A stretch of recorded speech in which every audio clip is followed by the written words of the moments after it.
At some point in life, we all face situations that test our limits and make us question the decisions we've made.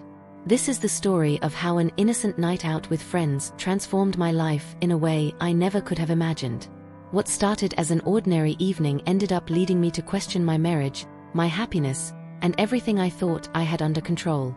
Before I begin, I want to invite you to subscribe to the channel and turn on notifications. Here, we share real stories that explore the complexities of love, relationships, and those moments that leave a mark on us.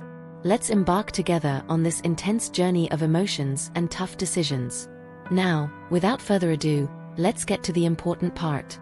After 8 years of marriage to Andres, our life had become a comfortable routine. Each day felt the same, like a cycle that repeated endlessly. It's not that I didn't love him. Andres was a good husband, attentive and reliable, but sometimes I wondered if this was the life I really wanted forever. Where were the intense emotions? The thrill of something new? I missed feeling alive, experiencing something different. One night, a group of friends suggested going to a new bar in the city. I rarely went out without Andres, but something inside me craved a little space, a moment to breathe and reconnect with myself. He was understanding, encouraging me to go out and have fun. "Enjoy the night," he said with a smile. "I'll stay home and relax."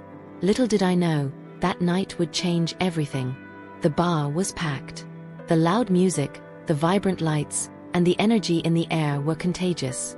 For the first time in a long time, I felt free, carefree.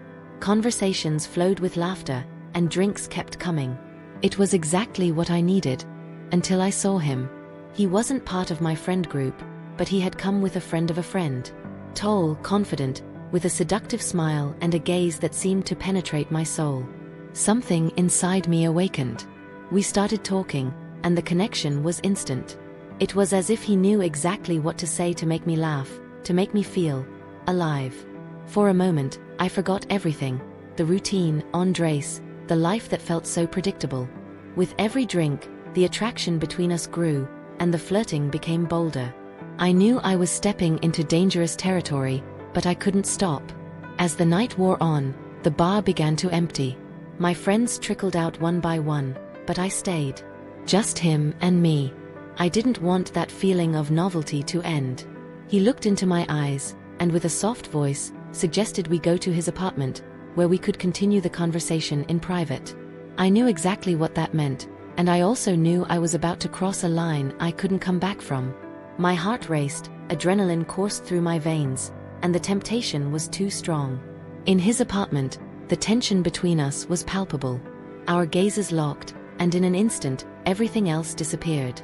We kissed with an intensity one hadn't experienced in years. Passion took over, and for a few hours, I allowed myself to forget everything: my marriage, my life, my values.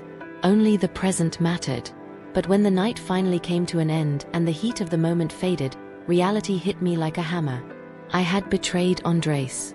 The man who had been by my side for so many years, the man who trusted me. And all for a moment of weakness, of impulse. A wave of guilt washed over me. It wasn't just shame for what I had done, it was the fear of having destroyed something far more valuable than that brief moment of excitement. I returned home with a heavy heart. The silence in our house had never felt so oppressive. I saw Andres asleep on the couch, a book resting on his chest, just like so many other nights. I approached him and felt tears welling up in my eyes. How could I tell him the truth? How could I confess something that could destroy everything we had built? I decided I couldn't. Guilt would be my burden, something I would have to carry alone. That night, I promised myself I would never let temptation take me that far again. I would never again put my marriage at risk for something so fleeting. Andres didn't deserve that. I knew I had to reevaluate my life, my priorities. I realized that what I was seeking outside of my home was something I had lost within our marriage. We needed to reconnect. In the days that followed, I dedicated myself to reclaiming what we had lost. I started paying more attention to Andres, valuing the little things we did together, finding ways to reignite the passion that seemed to have faded over time. It wasn't easy. The guilt still haunted me, but over time, I learned that a marriage is built on daily choices, on commitment. And I decided to fight for ours. That night was a painful lesson. It made me realize that while temptation can be seductive and exciting in the moment, the consequences can last a lifetime. The desire for novelty and excitement may be momentary, but the love and trust that build a relationship are worth so much more.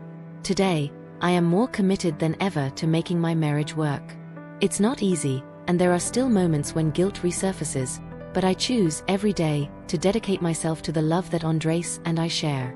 Life is full of trials and temptations, but what truly matters are the choices we make to preserve what is most valuable.